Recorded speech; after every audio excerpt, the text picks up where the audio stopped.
Hello guys and welcome to my new vlog. तो भाइयों अभी फ़िलहाल का टाइम हो गया है 10:17। और भाई आपने पिछले व्लॉग में देखा था कि गौ माता को लेकर मीटिंग वगैरह हुई थी अपने यहाँ पे। तो फिर ये कह दिया था कि भाई एक दो गांव से कुछ नहीं होगा, 4-5 गांव के जो भी सरपंच वगैरह है उनको बुला के और अपने जो मेघनवास चौक जहाँ पर पेट्रोल पंप है या हाईवे के साइड में जो वो सर्विस लैंड रोड है उसके ऊपर मीटिंग कर लेंगे, क्योंकि वो काफ़ी खुला है और किसी को आने जाने में भी प्रॉब्लम नहीं होगी। तो भाई वो आज के दिन है। तो अभी फ़िलहाल चलते हैं, लोग बाग इकट्ठा होना शुरू हो गए। तो अभी देखते हैं, हाईवे के साइड में तो नहीं है, पेट्रोल पंप के पास है। तो अभी अपना चलते हैं, वहीं पे मिलते हैं, आपको जाके बताते हैं कि क्या निर्णय करते हैं और क्या नहीं। तो फटाफट चलते हैं अपनी बाइक पे। है तो मैं निवेदन करूंगा कि एक सामूहिक फैसला ऐसा लिया जाए तो आदरणीय ओम प्रकाश जी आए और अपने विचार रखें। महानुभावों, साथियों, प्यारे बच्चों, जो जिम्मेवारी भाई रविंद्र साहब सामने दी है उसके लिए धन्यवाद। सारे बाहर से आए हुए की पंचायत उन्होंने दी है उनके अनुसार तो आगे कार्रवाई शुरू करने की अनुमति। और भी कोई साथी अपने विचार रखना चाहे, मैं निवेदन करूंगा। पूर्व में हमारे साथी कुलदीप पार्षद थे, भाई उनसे पहले भाई कुलदीप से पहले एक साथी और अपना विचार रखना चाहता है, वो भी आए और अपने विचार रखे। सबसे पहले यहाँ जितने भी मेरे प्यारे गुजरात और युवा साथी बैठे हैं उनको तहे दिल से सबसे पहले मेरा नमस्कार, राम राम। मैं अपना परिचय बताता हूँ। मेरा गांव सिंगारपुर है और मेरे यादव नाम है मेरा। मैं एक आम सामान्य नागरिक हूँ और जैसे ही मेरे को घटना का पता चला, अखबार पढ़ रहा था, जिस दिन ये घटना हुई उस दिन का अखबार पढ़ रहा था शाम के टाइम 2 बजे का। जो प्रदीप बुढ़ान है मेरे भाई है, तो मैंने ये खबर पढ़ी, जैसे ही खबर पढ़ी वीडियो में अभी यहाँ पर स्वागत और अभिनंदन भाई प्रदीप मुडैन। नमस्कार जी।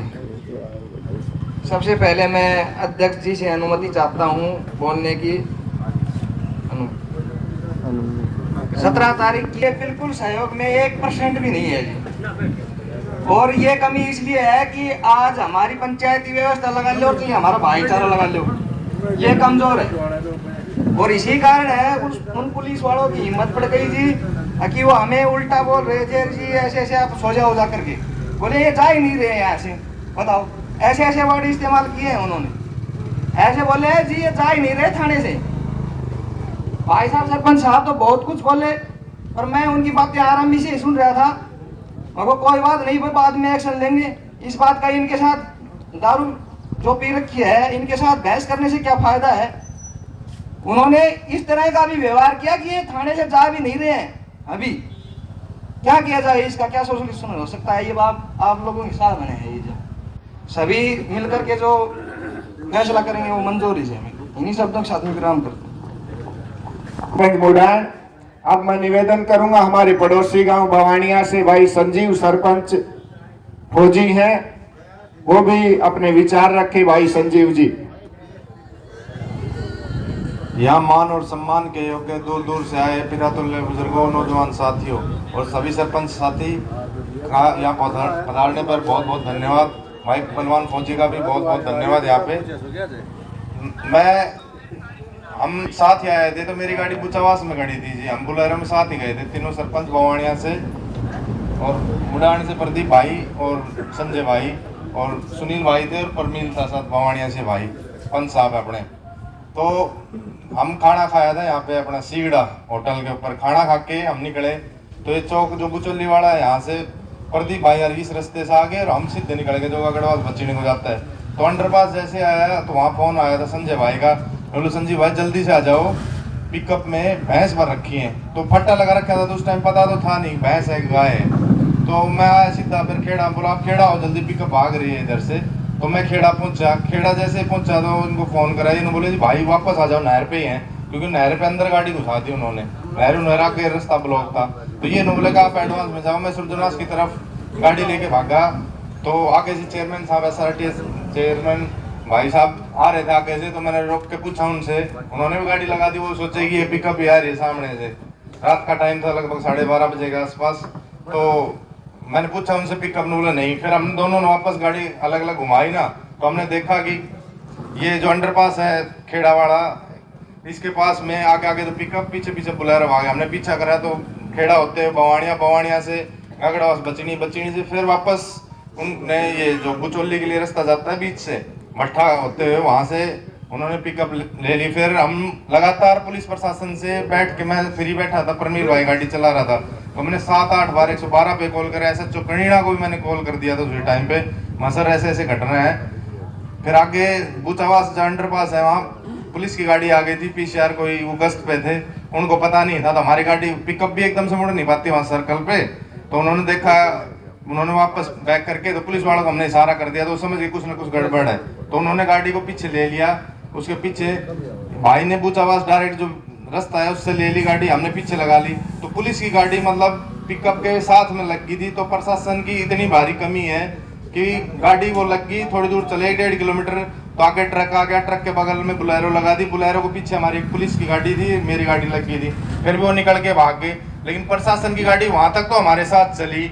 उसके बाद गाड़ी लगभग आप मान के चलो 1 किलोमीटर पीछे, हमारी गाड़ी, तीनों गाड़ी आगे थी और पुलिस की गाड़ी 1 किलोमीटर पीछे। उसके बाद भी लगातार हम 112 पे कॉल कर रहे थे, 8-10 बार मैंने कॉल करा, गाड़ी घोड़ा कैमला होते हुए। और फिर आगे तो रास्ता हमें भी नहीं पता था कि जी कहाँ की उस साइड में गए नहीं है। फिर वहाँ दोबारा मैंने SHO कणीड़ा को फ़ोन करा, तो मैंने बोला सर क्या हुआ, 10-15 मिनट बाद बोला हमने बता दिया, महेंद्रगढ़ भी बता दिया, लेकिन हमें कोई भी पुलिस की गाड़ी PCR कुछ नहीं मिली।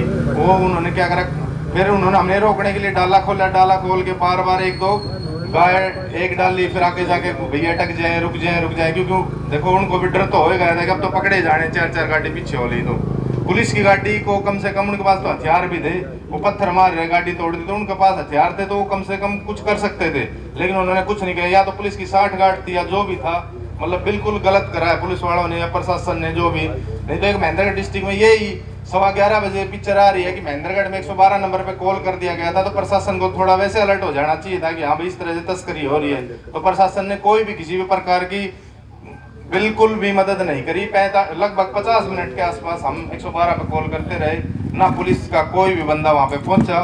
उसके बाद नहर आई, ये बागोत के पास लिख रखा था, वहां से बागोत 5 किलोमीटर नहर, बड़ी नहर आ गई थी, तो उन्होंने कच्चे में ले ली। कच्चे में लेते बोलेरो 1 मिनट 2 मिनट के लिए फंस गई वहाँ, तो पूरी मिट्टी उठ गई, वहाँ मिट्टी उठ गई तो गाड़ी दिखी नहीं।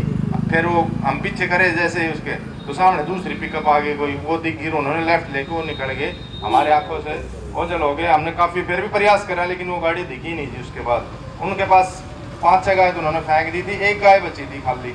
उसके बाद भाई यार थोड़ा पहले पहुंच गए थे, संजय यार वहाँ पुलिस स्टेशन में नोक जो हुई का। फिर इंस्पेक्टर साहब थे, एक नाम तो ध्यान नहीं है मेरे क्या था, वो आ गए थे, उन्होंने काफ़ी समझाया, काफ़ी उन्होंने कोऑपरेट करा हमारे साथ। लेकिन जो जूनियर थे उनके जो SI थे एक और एक हौलदार थे, मतलब वे भी हमारे साथ बहुत गंदा कर रहे थे। उसके बाद बोले आप लोग वहाँ जाओ, महेंद्रगढ़ का कार्रवाई है, यहाँ कोई कार्रवाई नहीं होगी आपकी। तो महेंद्रगढ़ फ़ोन करा उन्होंने, हौलदार था कोई, हौलदार साहब ने फ़ोन करा वहाँ, तो वो SI साहब बोलते हैं, बोले ये लोग तो ऐसे हैं कि ले लो और इनको जाने दो, इस तरह, क्योंकि हैंड फ्री फ़ोन कर रखा था उन्होंने। तो इस तरह की घटना ये अगर हमारे समाज में हुई तो ये बहुत गलत है। गलत तो ऊपर है, प्रशासन हमारी मदद नहीं कर रहा है। एक आम नागरिक की तो क्या बात सुनेगा, जो हम 3-3 गाँव के सरपंच प्रतिनिधि थे, एक सरपंच साहब हैं वो भी थे साथ में, तो ये गलत है, बिल्कुल सरासर गलत हुआ जो भी हुआ। ये घटना मतलब अपने इलाके के लिए बहुत ही शर्म की बात है कि प्रशासन हमारी बिल्कुल, क्योंकि कारण है उसके पीछे क्यों नहीं कर रहा है, क्यों हम इकट्ठे नहीं है। उस साइड में करके दिखाओ ना, आप रोहतक की तरफ जाओ, आगे बढ़ोगे जैसे जैसे वहां करके दिखाओ कि उनमें एकजुटता है। मेरे दर्द है तो बस मन नहीं तकलीफ से बोलो झाड़ा नंबर तो कोई बात को ना। इस तरह की हम लोगों में जब तक एकजुटता नहीं दिखाएंगे, कल को आज तो मान लो हमारे पशु ले गए, कल हमारा बालक ने भी किडनैप करके ले जाए, जब भी कुछ ना करेगा प्रशासन, बताओ। तो मैं आपसे निवेदन करता हूँ इस पे कोई ठोस कदम उठाया जाए। है जी, धन्यवाद सभी आपको यहाँ पहुँचने पर। बाकी जो भी कमेटी फैसला लेगी, मैं चाहता हूँ कमेटी बनाई जाए और ठोस कदम उठाया जाए। तो भाई अभी फ़िलहाल का टाइम हो गया है 4:14 और भाई वहाँ से आ गए थे मैं, तो लास्ट में उन्होंने रोड वगैरह जाम कर दिया। फिर कोई ACP या DCP में से कौन सा आया था, फिर मेरे को नहीं पता।